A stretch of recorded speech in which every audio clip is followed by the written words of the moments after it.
il y a débat.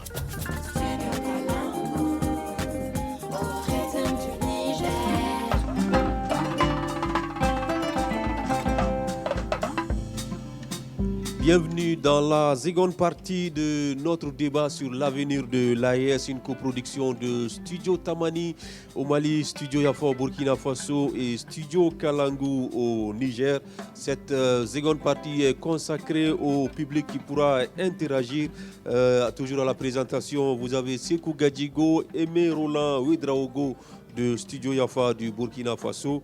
Et avec le public, Rafika Atayer de Studio Tamani. Bonjour Rafika. Studio Kalangu. De Studio Kalangu.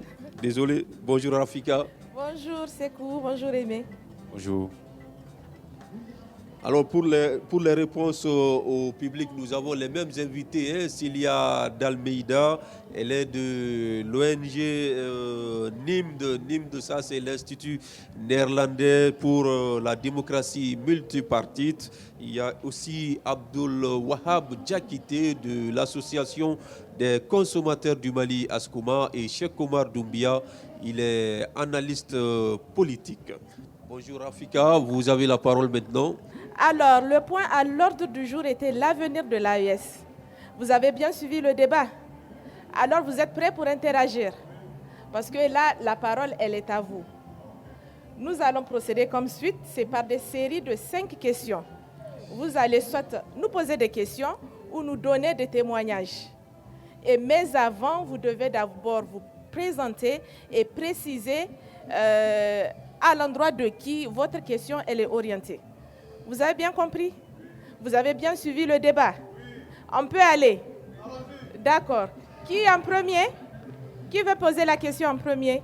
Ma question c'est, merci déjà pour la qualité du débat, merci pour la qualité des échanges et aussi pour l'effort de la Fondation Hirondelle, j'allais dire Studio Tamani, de réunir Studio Kalangu mais aussi Studio Yafa ici à Bamako. L'AES en quelque sorte. Exactement. Donc du coup ma question c'est, est-ce que dans le procès qu'on fait à la CEDEAO, on ne confond pas aussi nos propres responsabilités. C'est-à-dire que quand, j'ai oublié le nom du tonton, donc M. Doumbia, M. Djakité parlait de l'échec de la CEDEAO, ou bien en tout cas de l'impuissance de la CEDEAO face aux crises internes dans les pays. Comment, par exemple, les pays qui n'arrivent pas eux-mêmes à résoudre certaines crises qu'ils se posent, comment on peut forcément compter sur la CEDEAO pour résoudre cela aussi à notre place, quoi. Des fois, est-ce qu'on ne fait pas ce procès à la CEDEAO d'échouer là où nous aussi nous avons échoué en fait, parce que c'est compliqué de dire que la CEDEAO n'a pas pu faire ça, alors que nous-mêmes nous n'avons pas pu faire ça. Donc du coup, est-ce que ce n'est pas un mauvais procès à la CEDEAO qu'on fait? Ça c'est de 1 et de 2.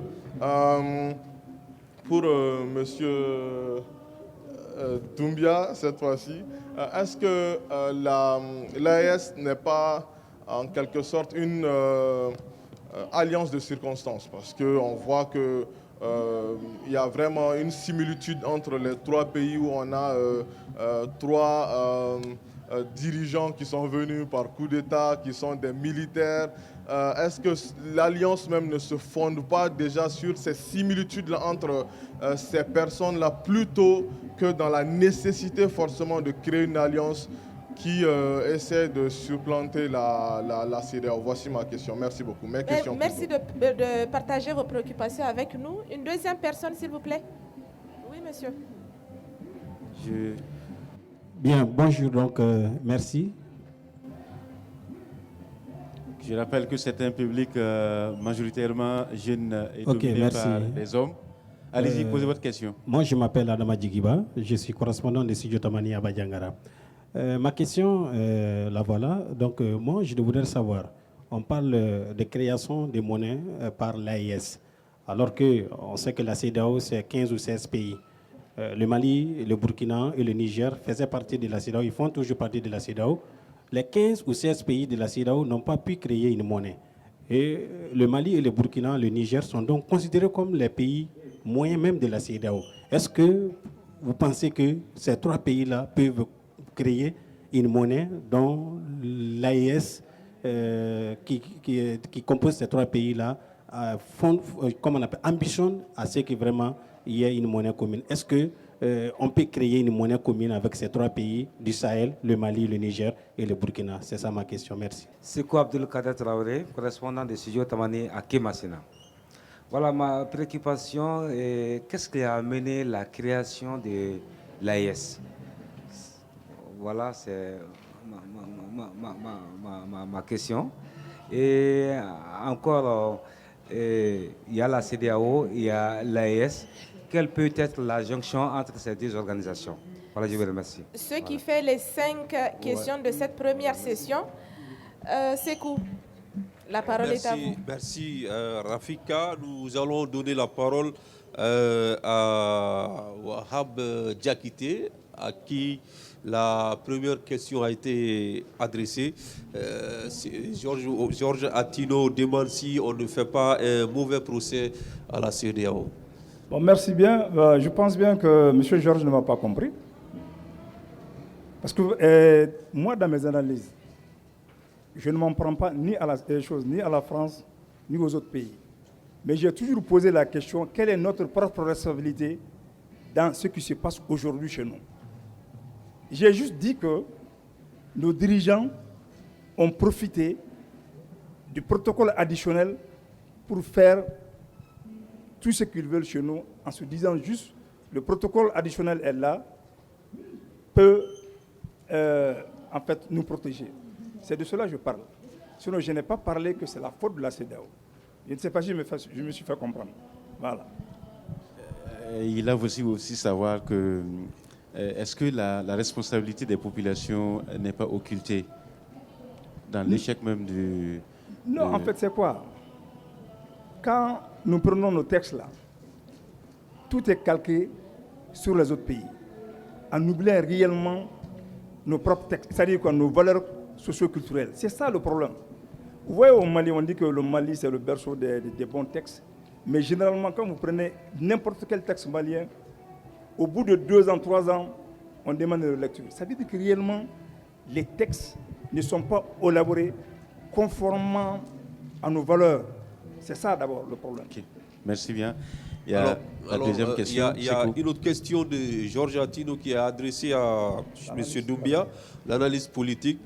Il s'interroge si l'alliance des États du Sahel n'est pas une alliance de circonstances.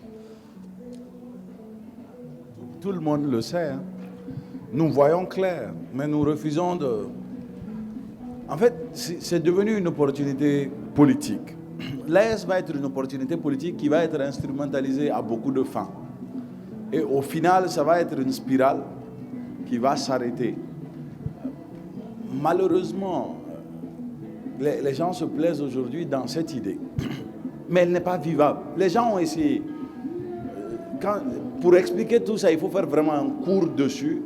Mais il y avait une première alliance de type qui est née entre Moussa Traoré, Muammar Kadhafi et Thomas Sankara. Il y avait une première qui ont tenté. À la suite, ils ont fini par éjecter Sankara et l'ont remplacé par Nelson Mandela. Mais qui avait pour but à peu près les mêmes objectifs militaires. Parce que c'est encore des chefs militaires qui pensent de cette façon. C'était d'empêcher toute présence militaire étrangère sur le sol africain. C'est ce qui a même motivé Moussa Traoré en 1993, en 1992, refuser entièrement la présence de Africom à Ménaka, le commandement des forces de l'OTAN pour Ménaka.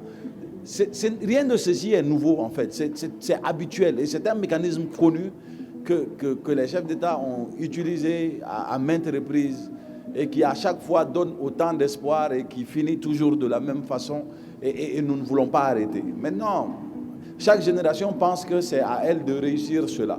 Mais moi, j'ai l'habitude de dire aux gens, si en 60 ans, nous utilisons les mêmes mécanismes et que nous n'avons pas le résultat que nous voulons, il faut peut-être revoir la méthodologie. Et ce que nous faisons, ce n'est pas de revoir la méthodologie, c'est de revoir les acteurs. L'AES, quand on regarde la charte de l'AES qui est sortie des concertations de Bamako et que vous comparez aux textes fondamentaux de la CEDEAO, il n'y a aucune différence. Aucune. C'est juste phrasé de différentes manières, mais dans le fond, ça donne la même chose. Donc, il faut à un moment donné qu'on arrête ça. Que chaque acteur arrête de penser que bon, j'ai plus de légitimité ou j'ai plus de sens que ceux qui m'ont précédé, et que l'on regarde réellement le fonctionnement de ces pays-là et que l'on puisse y participer. Doumbia, est-ce que toutes les organisations ne se créent pas sur la base des défis du moment? Peut-être que pour les États de l'AES, les défis du moment qui sont l'insécurité, le terrorisme dans la région, leur imposent de créer cette organisation. Peut-être que ça a été le cas pour la CEDEAO. Les organisations internationales, très généralement, ne se créent pas sur la base des défis du moment, se créent sur la base d'anticiper la répétition des défis du moment. Ça, c'est le but même de la légalité. C'est de l'anticipation. Quand on regarde la charte de Kouroukanfoua, bien avant tout ça, c'est anticiper. C'est de dire comment évitons un autre Soumaoro. Comment évitons à ce que le Mandé ne tombe dans les mêmes difficultés. Donc c'est de l'anticipation pour de vrai. On tire les leçons du passé et on essaye d'anticiper. Et aujourd'hui, la CEDEAO avait pour motif réel de création d'anticiper sur les coups d'État. C'est pourquoi ça a été pensé par les chefs militaires qui étaient au pouvoir. Leur objectif premier, c'était d'empêcher, comme on le dit aujourd'hui, que quelqu'un vienne d'ailleurs déstabiliser les régimes qui étaient en cours.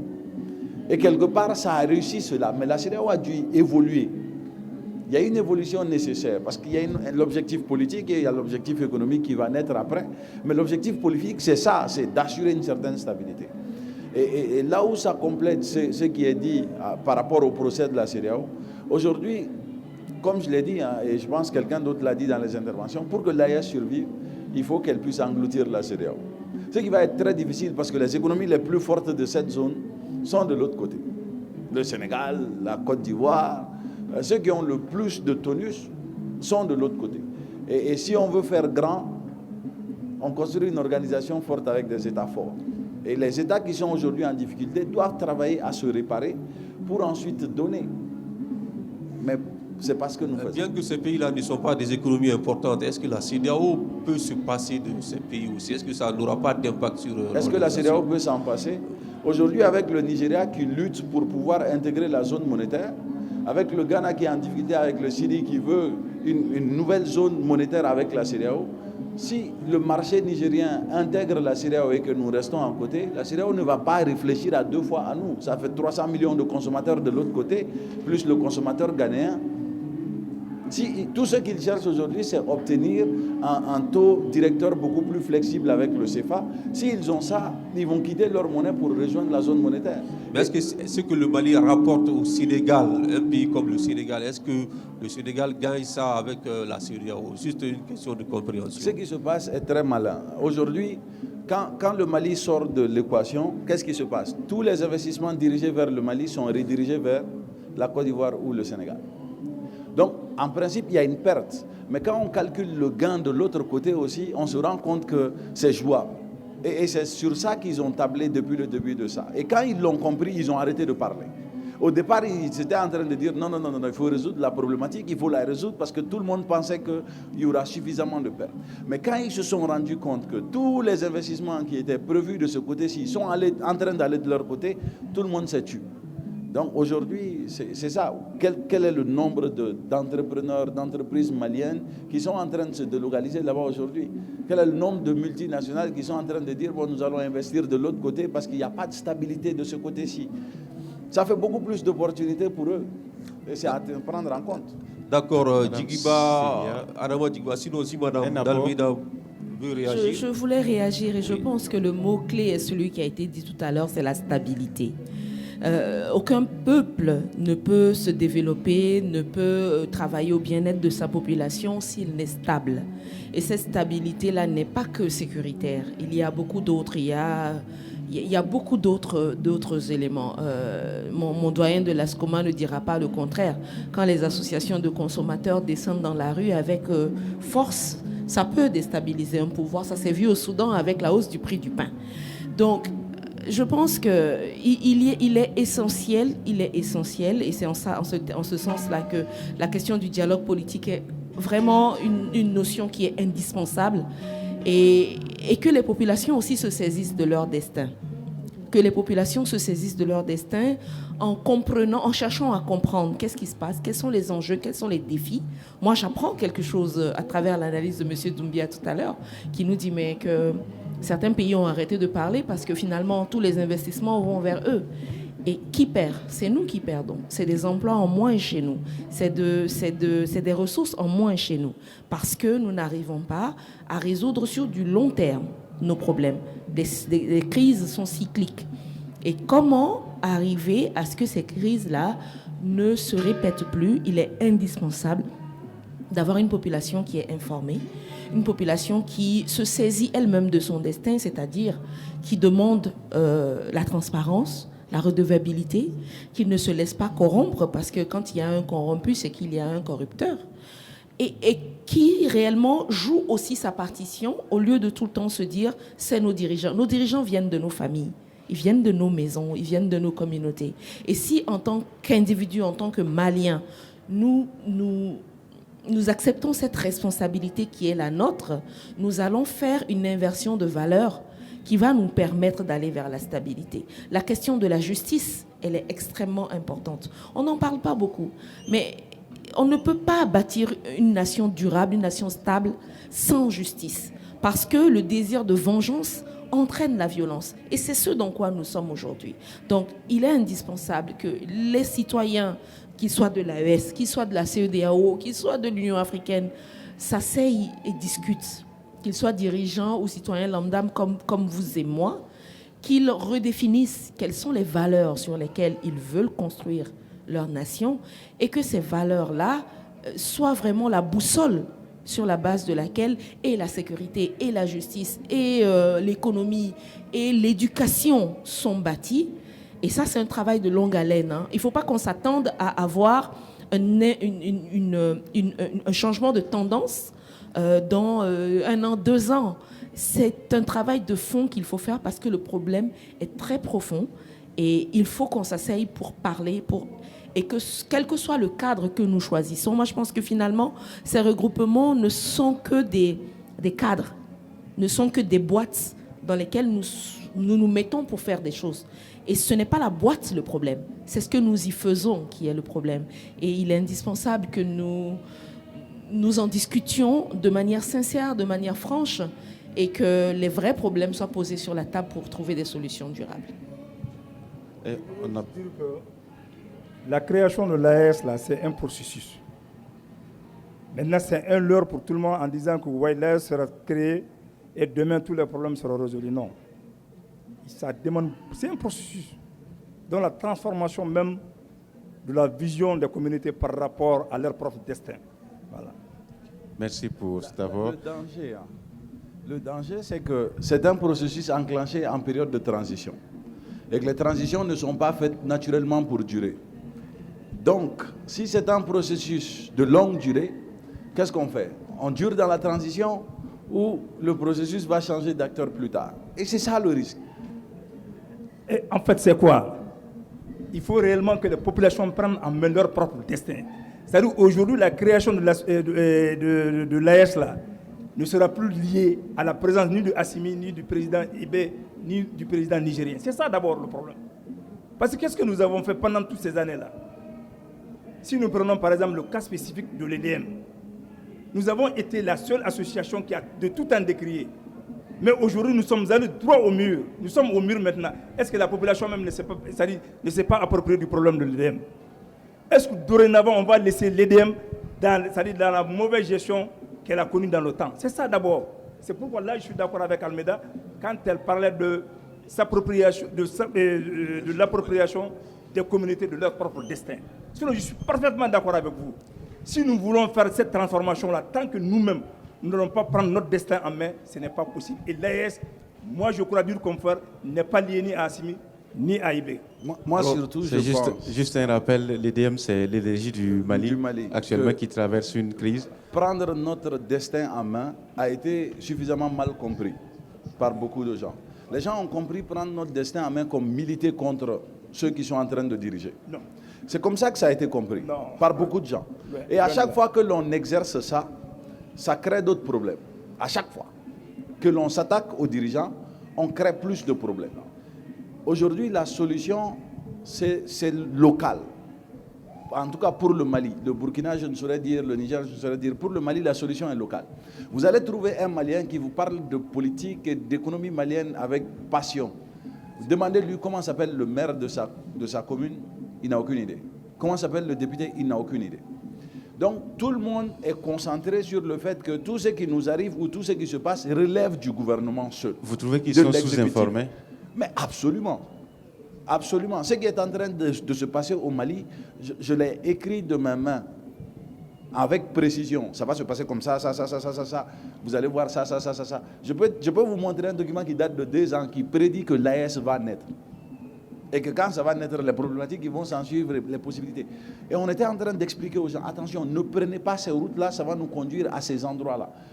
Mais malheureusement, c'est les politiques eux-mêmes qui instrumentalisent la colère de l'État. Quant aux dirigeants qui essaient de se protéger contre la population, c'est naturel. Même le chef de famille, vous mettez souvent des règles qui font que ceux qui sont sous votre leadership ne puissent pas s'en prendre à vous. On dit qu'en démocratie ou dans la République, l'élite a 4 fonctions principales. La première, c'est protéger les populations contre les menaces extérieures. La seconde, c'est protéger les populations contre eux-mêmes. Parce que parfois, le peuple, c'est pourquoi on a les forces de l'ordre, le peuple parfois se désoriente et lutte contre ses propres intérêts. La troisième, c'est de protéger le dirigeant contre le peuple. Et la dernière, c'est de protéger le peuple contre le dirigeant. Donc, toutes ces choses font partie du travail que l'exécutif doit assurer. Mais celui qui ne comprend pas ça, quand il sent que le dirigeant est en train de se protéger, il pense au pire. Mais même tout de suite, les dirigeants de l'AES se protègent, et au maximum. Moi, je peux vous dire qu'Assimi Goïta, c'est le président le plus sûr que le Mali ait connu. Le dispositif sécuritaire est extraordinaire. Il est pareil. Ils savent que c'est risquer leur fonction, c'est risquer leur métier et qu'il faut prendre des mesures contre les voix dissonantes, contre les possibles menaces qui sont de type armé. Ils prennent des mesures. Et ça, on ne peut pas simplement dire que les dirigeants qui sont démocratiques seuls sont les seuls à faire ça. Ça fait partie du métier. Je voudrais réagir. Oui, Je voudrais réagir, revenir sur la notion du destin, prendre en main son destin. Le prendre en main son destin n'est pas forcément prendre la rue ou investir les réseaux sociaux, etc. Prendre en main son destin est une notion, pour moi, éminemment démocratique. On est dans une ère, ça fait 30 ans que nos États sont passés à l'ère dite démocratique, avec une non-appropriation totale de ce que ça veut dire, la démocratie. Nos populations n'ont pas une vision claire de quelle est leur responsabilité, de quelle est la responsabilité du gouvernant et comment ce jeu de pouvoir et de contre-pouvoir doit se jouer. Au NIMD, nous formons actuellement, dans le cadre des écoles politiques et démocratiques, des jeunes filles et des jeunes hommes maliens, des jeunes femmes et des jeunes hommes maliens, qui sont issus de la classe politique, qui sont issus de la société civile. Tout simplement parce que nous sommes convaincus que c'est en ayant une meilleure compréhension des enjeux, des défis, du rôle de soi, mais aussi du rôle de l'État, du gouvernant et des entités extérieures, parce qu'on parle de géopolitique, on parle de panafricanisme, etc. Ce n'est qu'en ayant cette vision claire que le peuple peut décider. On ne peut pas cacher une partie de l'information à quelqu'un et lui dire de faire des choix. Justement, madame, ce n'est pas pour vous interrompre. La formation, tout le monde ne peut pas avoir accès à cette formation. Actuellement, quelle solution palliative proposer? La solution, tout le monde peut y avoir accès. Pourquoi? Parce qu'il y a un effet domino. S'il y a des jeunes, aujourd'hui les jeunes que nous formons sont en train d'organiser des cafés citoyens, sont en train d'organiser des grains, sont en train d'organiser des séances de sensibilisation dans les lycées. Pour nous, c'est une goutte d'eau, mais elle est importante. Nous sommes 22 millions de Maliens aujourd'hui. Nous ne pouvons pas avoir la prétention de former les 22 millions de Maliens, encore moins la population de la zone AES, puisque c'est de ça qu'il s'agit aujourd'hui. Il y a aussi d'autres moyens tels que les médias. Il y a les médias qui sont partie prenante. Il y a aussi les acteurs comme la SCOMA, les partis politiques qui doivent prendre leurs responsabilités. Le mot-clé pour moi est une question de responsabilité. Il est important, quel que soit, les dirigeants sont d'abord des citoyens, quel que soit le niveau auquel l'on est, il faut que chaque citoyen sache que c'est sa responsabilité de travailler au devenir commun, au futur, au destin commun. C'est en ça que je dis prendre en main le destin commun. Parce que si le dirigeant est dans sa tour d'ivoire, ou si le citoyen ne s'occupe que de son oui, quand les gens disent ça, nous avons faim, vous nous parlez de démocratie. Oui, mais la démocratie garantit les libertés individuelles, vous permet d'aller chercher votre pain dans des conditions légales, garantit l'état de droit, qui fait que quelqu'un qui a plus d'argent que vous ne va pas vous exproprier. Tout ça fait partie, et il faut que le citoyen le comprenne, sache quels sont ses droits, quelle est sa responsabilité, et aussi puisse demander des comptes. En ça, les associations de consommateurs ont aussi un rôle important. J'ai une préoccupation majeure. Rapidement. Oui, juste 2 minutes. Avec ce que le NIMD nous propose.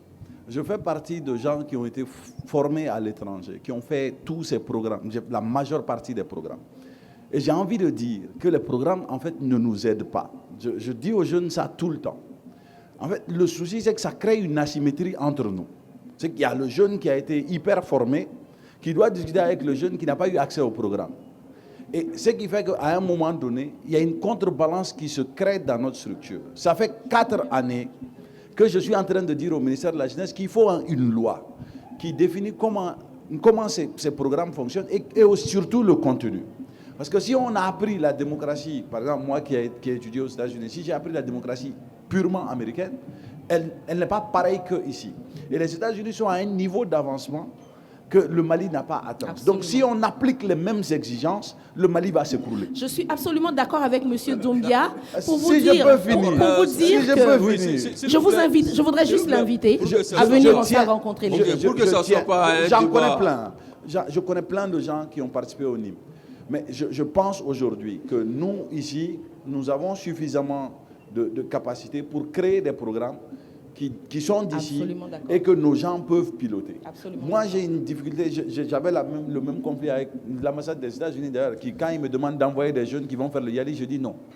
Je dis, on n'envoie personne au Yali parce qu'aujourd'hui, si on n'a pas la ressource humaine pour former la ressource humaine ici, c'est un souci. C'est la même chose qu'on dit aux autorités, qu'on ne veut plus de la bourse que la Russie nous envoie, qu'on veut former nos militaires ici, sur nos réalités. Et aujourd'hui, il faut pallier à cela. Il faut que la démocratie soit étudiée et comprise de notre méthode. Absolument. Parce que cette formation transversale va nous conduire à ce qu'il a décrit, à des textes qui ont été reproduits, à des idées qui viennent d'ailleurs, qui ne nous arrangent Non, je vous invite et j'invite Studio Tamani à venir dans nos salles, D'accord. parce que nos formateurs sont des formateurs maliens. D'accord. Nos formateurs forment dans les langues nationales et forment sur un système de valeurs qui est éminemment national. Je vous invite à venir. Nous allons donner la parole à Diakité rapidement pour qu'on passe à...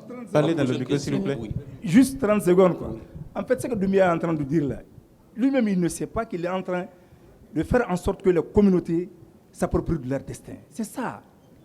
J'ai connu... c'est un plaisir pour moi de te voir physiquement. J'ai vu un jour, quelqu'un m'a envoyé une de tes analyses. J'ai dit oui, nous avons besoin de jeunes comme ça. Je suis en train de voir ça. C'est-à-dire qu'il faut voir autrement. Donc pour moi, tes analyses-là peuvent faire en sorte que le Malien s'approprie de son destin. C'est ça, contrairement à ce que les autres pensent. Voilà. D'accord. Nous allons passer à la question de Adama Djigiba, je pense, qui... Alors, sa question, c'était, est-ce que les 3 États peuvent-ils créer une monnaie, je pense. Peut-être que... Non, voilà, toujours la création d'entre vous voudrait... de la monnaie. Monsieur Doumbia. Donc, vous allez tous donner votre avis sur la question. Déjà, j'invite souvent les gens, quand on parle de la monnaie de l'AES, à aller lire l'accord monétaire sur le franc malien.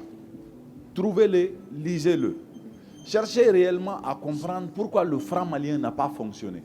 Ne vous limitez pas au simple fait qu'on a dit que non, la France est venue jeter des pièges. C'est beaucoup trop simple. Il faut chercher à savoir s'il y a eu même des pièges, quel type de piège, quel était le piège. Mais la dévaluation de cette monnaie a été éminemment rapide. Et on a fini par aller demander les mêmes garanties que le franc CFA a. Et aujourd'hui, on a certes de l'or sous sol, mais on n'a pas de l'or hors sol. Donc s'il faut garantir une monnaie et garantir sa stabilité, on n'a pas les instruments nécessaires tout de suite. On ne les a pas. Sauf si on arrive à faire quelque chose comme le dollar, qui ne repose sur rien du tout. Mais pour que le dollar atteigne ce niveau, il a fallu des États. Et donc, il va nous falloir les mêmes États. Mais notre or, on l'exploite quand même, par exemple. Même si les mines industrielles au Mali sont toutes d'ordre étranger. Il n'y a pas de mines industrielles au Mali qui appartiennent au Mali. Bon, je ne sais pas pour les autres pays. Mais je pense que ça, c'est des choses qu'il faut... Et même les changements qu'il y a dans le secteur minier qui donnent de l'espoir ne sont pas encore nouveaux. Aujourd'hui, le président Assimi a annoncé la création du Sonarem, je pense, et avec les 30%. Allez vérifier sur Moussa Traoré, il y a eu la Sorema qui demandait les mêmes 30%. Rien de ceci n'est dû au hasard. Donc, s'il faut que j'explique, ça va être très long, mais cherchez ces choses, lisez-les, et vous allez vous rendre compte que c'est une tentative de répétition et que le système est conçu de telle sorte que c'est des passages qui vont se rétrécir de plus en plus au fur et à mesure qu'on avance. Mais vous n'avez pas répondu à la question, est-ce que ces 3 pays peuvent vraiment créer la monnaie, oui ou non? C'est ce que j'ai dit. Tout de suite, on n'a pas le nécessaire. Ok. Maintenant, elles peuvent bien créer leur monnaie, mais tout de suite pas. On n'a pas le nécessaire. En fait, une monnaie doit être adossée sur l'économie.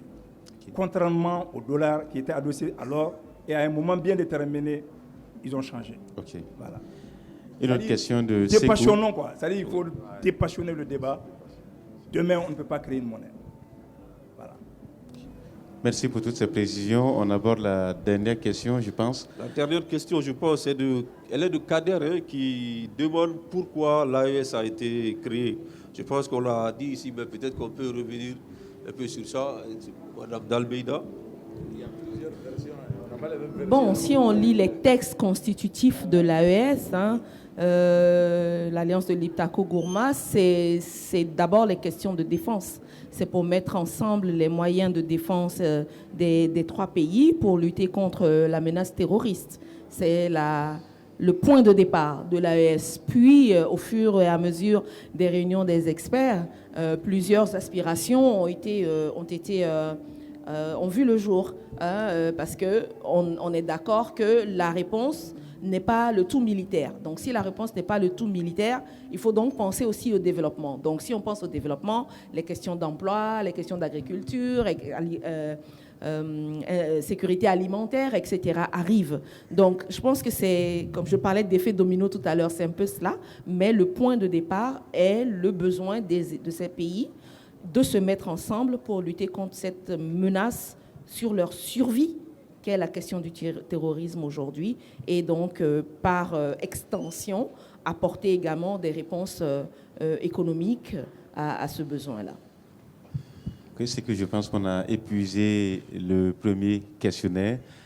C'est possible, on va ouvrir une deuxième liste de 5 questions. Bien sûr, Aimé, c'est un sujet qui suscite vraiment beaucoup l'engouement de nos invités. Alors, cher public, est-ce que vous êtes satisfait de ces réponses? D'accord. J'espère que le temps nous permettra de prendre une autre série de questions. On y va? Je suis Makan Fofana de l'Association des consommateurs du Mali. Je m'adresse particulièrement à M. Doumbia. D'abord, je le rectifie pour dire qu'en 92, Moussa Traoré était en prison.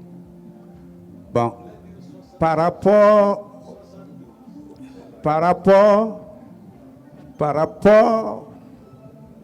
aux sanctions de la CEDEAO, je sais que nous avons assigné la CEDEAO devant les tribunaux africains et les tribunaux de la CEDEAO. Mais ce qui m'étonne aujourd'hui, que quelqu'un puisse dire que les sanctions de la CEDEAO n'ont pas commencé avec le Mali. Il dit qu'ils ont délogé, bien sûr, le président ivoirien, comme on a délogé aussi Samuel Doe. Mais la particularité, ici, je crois que ça, c'est les sanctions économiques. Est-ce qu'il peut me dire réellement qu'il y a des textes de la CEDEAO qui autorisent cette sanction inhumaine? Ça, c'est mon premier constat. Le deuxième constat, lors du débat, ce qui m'a laissé un peu perplexe, c'est que j'ai l'impression qu'on confonde la CEDEAO et l'UEMOA. Donc, je veux que vraiment qu'ils nous fassent la part des choses. Tous les pays de la CEDEAO ne font pas partie du franc CFA.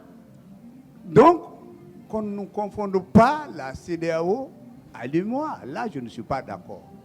Ça, c'est les 2 points que je voulais revenir, sur quoi je voulais revenir. Merci. Qui d'autre pour poser une question? Ok, je reviens encore une fois de plus. Vous êtes Adama Djigiba, voilà. Ici, à ma première question, ils ont répondu que l'AES, en tout cas, ne sont pas en mesure de créer leur propre monnaie.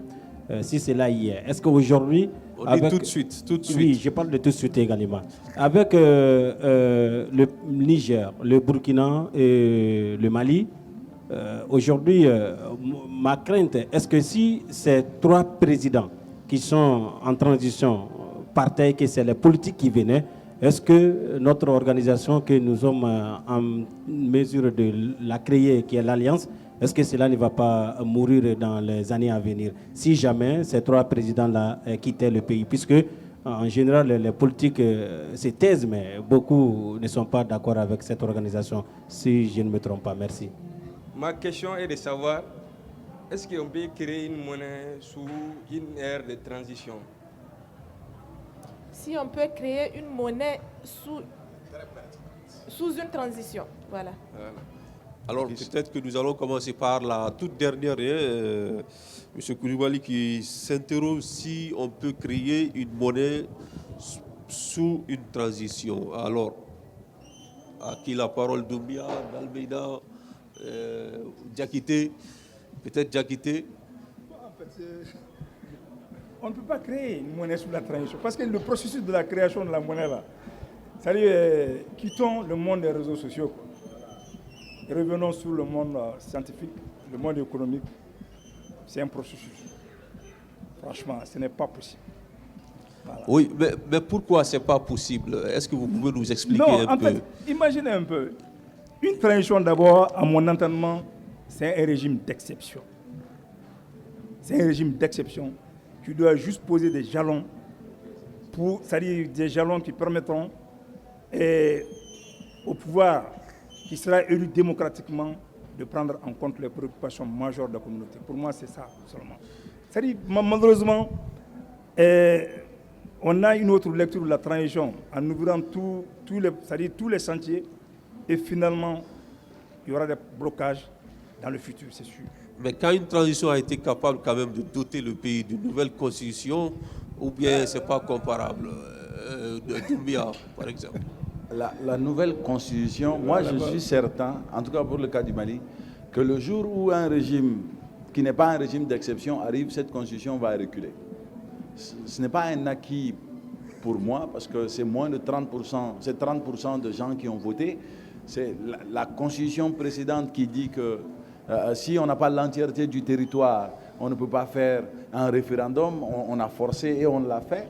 Il y a tellement de choses qui vont faire que cette constitution est contestable. La deuxième chose, c'est que, est-ce que juridiquement, ou même dans une réflexion simple, est-ce qu'on peut rentrer dans une nouvelle république pendant une transition? C'est quasiment fou. Mais ça, c'est des choses que nous sommes en train de faire aujourd'hui. Revenons à la monnaie, à la question de la monnaie, vos arguments qui justifient que ce n'est pas possible. Aujourd'hui, concrètement, le Mali a de la peine à lever 20 milliards, 30 milliards sur le marché international de francs CFA. Le Mali n'arrive pas, passe des semaines à courir derrière 20 milliards, à courir derrière 30 milliards sur le marché de l'UEMOA et sur d'autres marchés. Et vous pensez qu'un pays comme ça va se lancer dans la création d'une monnaie et que ça va être opérationnel? Je pense qu'il y a beaucoup trop de contraintes. Peut-être que c'est nous qui sommes sous-informés. Si le Mali a vraiment cette capacité, peut-il le faire ou bien des textes l'interdisent? De créer une nouvelle monnaie? Oui. En tout cas, la création de la monnaie va nous sortir, dès qu'on a une autre monnaie que le franc CFA, nous allons devoir quitter la zone de coopération économique. Ça, c'est à effet immédiat. C'est ce qui s'est passé avec le franc malien. Mais une chose est sûre, aujourd'hui, de ce que moi je sais du Mali, ce n'est pas le bon moment. On n'est pas en mesure de le faire, pas dans ce régime d'exception. Et je ne pense pas que ce soit faisable. De ce que je sais, ce n'est pas faisable. Mais bon, les transitions, c'est des régimes d'exception qui font des choses exceptionnellement parfois. Donc, comme la nouvelle constitution, c'est une exception qui a été faite. On va revenir un peu en arrière. D'accord, nous passons. Makamba. poser la question de savoir les textes de la CEDEAO autorisent-ils des sanctions qu'a subi le Mali à l'époque? Pas vraiment. Mais par contre, il y a une explication qui serait logique et qui fonctionnerait. En fait, quand la décision est prise de concert par les différents chefs d'État, c'est vrai que la décision est sortie dans le rapport final d'une réunion de la CEDEAO. Mais chaque État individuellement peut décider de fermer ses frontières. Donc si la décision est individuellement prise par les différents chefs d'État au nom de leur État, elle est vivable et justifiable légalement. Ça, c'est la partie qui compte. C'est vrai, il y a une nette différence entre l'UEMOA et la CEDEAO. La différence, c'est laquelle? La CEDEAO, c'est une organisation d'intégration communautaire. Et l'UEMOA, c'est une organisation d'intégration économique.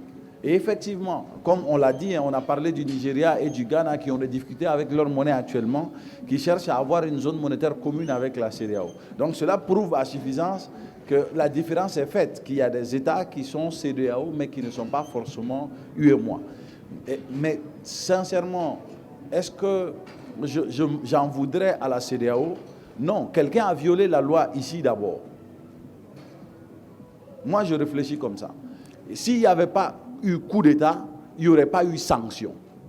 S'il n'y avait pas eu... Il y a eu le premier coup d'État, même la CEDEAO avait une position très compréhensive. Ils ont dit, nous allons accompagner le pays. Le Mali a suffisamment souffert. J'ai personnellement participé aux négociations avec Goodluck Jonathan. Donc sur ça, je peux être clair. Mais lorsqu'il y a eu le second coup de force et que la CEDEAO a réagi, moi, je ne peux pas dire que si la CEDEAO est dans l'illégalité, que celui aussi qui a fait le coup d'État n'est pas dans l'illégalité. Si on combat quelqu'un qui pose une action illégale, on combat tous ceux qui ont posé l'action illégale. On ne peut pas avoir de... Entre deux injustes, on ne trouve pas la justice, quoi. Et moi, j'ai réfléchi comme ça. Donc, j'ai dit, bon, la CEDEAO, après avoir accepté qu'il y a un premier coup de force et travaillant vers une transition qui conduit à des élections, se voit en face d'un second coup de force. Mais même si c'est vous, vous allez maintenant essayer de répliquer avec de la force. Et je pense que c'est ce qui s'est passé. Mais très vite, ils sont revenus à la raison aussi, ils ont réparé ça. Mais ce n'était même pas des sanctions aussi inhumaines que ça, parce que les denrées alimentaires, le Niger, je trouve qu'ils ont été sévères. Le Niger, ils ont été sévères. Mais le Mali, on parlait de frontières fermées, mais en même temps, on dit que les denrées alimentaires passent, les produits pharmaceutiques passent, les hydrocarbures passent. Si tout ça passe, qu'est-ce qui est vraiment fermé? La circulation des individus, peut-être. Ok. D'accord, nous sommes... Une minute là, oui. C'est juste pour dire que ce que le camarade voulait savoir, effectivement, les sanctions, c'est à l'encontre des dirigeants, mais pas les peuples. C'est tout. Et les dirigeants ont été malins de dire au peuple que c'est contre vous. Non, mais ce n'était pas ça. En réalité, c'était contre les peuples. D'accord. Merci pour ces détails. Une question était posée après le départ de ces trois présidents qui est le Burkina, celui du Mali et celui du Niger. Est-ce que l'AES ne serait pas morte? Moi, je crois. Je crois que c'est ce qui va se passer. Elle est appelée à disparaître. Oui, et je pense que les dirigeants de l'AES actuellement aussi vont se servir de ça pour vouloir rester plus longtemps. Je pense que d'ici fin février, on va entendre parler de cette histoire de durée de par les trois dirigeants de l'AES, mais en même temps, voilà, on ne va pas être dans des transitions indéfiniment longues. Mais en tout cas, s'ils partent tout de suite, si demain il y a élection au Mali, je suis sûr que l'AES ne survivra pas aux élections. Le temps qui nous est imparti tire doucement vers sa fin. Voilà. En fait, c'est selon ses propres analyses là. Moi, je ne voudrais réellement pas que l'AES soit circonstancielle. À partir de vos analyses, la balle devrait être dans le côté des experts et de la société civile pour s'approprier et faire en sorte que l'AES ne dépende plus de ces dirigeants-là. Et qu'on évite également l'instrumentalisation de l'AES. Que l'AES soit là pour satisfaire les besoins de la communauté. C'est le consommateur qui parle. Merci. Personnellement, moi j'ai envie de savoir pourquoi M. Doumbia pense que l'AES n'ira pas plus loin. Vous savez, les gens, les dirigeants aussi, la politique elle est complexe. Hein.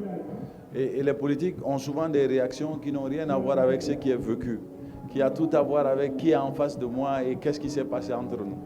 Donc, c'est une situation similaire que, encore une fois, nous répétons l'histoire. À la veille des indépendances, on avait un bloc composé de Houphouët-Boigny, de Senghor d'un côté, et on avait un autre bloc qui était composé de Sékou Touré et aussi de Modibo Keïta. Donc quand vous étudiez aussi ces relations, beaucoup d'initiatives qui étaient nées de l'autre côté, dès qu'ils ont quitté le pouvoir, ont été abattues. Parce que c'est une idéologie qui est liée à l'AES aujourd'hui. L'AES, ce n'est pas simplement les objectifs que l'AES a mis sur papier. C'est cette idéologie de révolution qui est liée à l'AES. Et cette idéologie de révolution, les gens vont vouloir la tuer. Et vous savez que les gens vont vouloir la tuer. D'accord. Donc, puisque nous n'avons plus de temps, l'émission est arrivée à son terme. Peut-être que nous allons organiser un autre débat sur l'AES et Maryland. Merci bien, Sékou. Je rappelle que nous avons eu comme invité sur ce plateau Cheikh Oumar Doumbia, analyste politique, Madame Célia Dalmeida, elle est journaliste, et Abdul Wahab Diakité, le président de l'association des consommateurs du Mali. Célia Dalmeida, elle est journaliste de formation, mais elle est représentante de l'Institut néerlandais pour la démocratie multipartite, NIMD, ici. Merci à nos invités, merci Rafika, merci cher public pour votre participation qui était de qualité à ce débat organisé ici sur le site du festival Ogobanya. Toute cette semaine, Studio Tamani enregistrera ces débats ici sur le site du festival Ogobanya qui est à sa 9e édition. Merci à toutes et à tous et on se retrouve pour d'autres émissions de coproduction entre les 3 médias de la Fondation Hirondelle.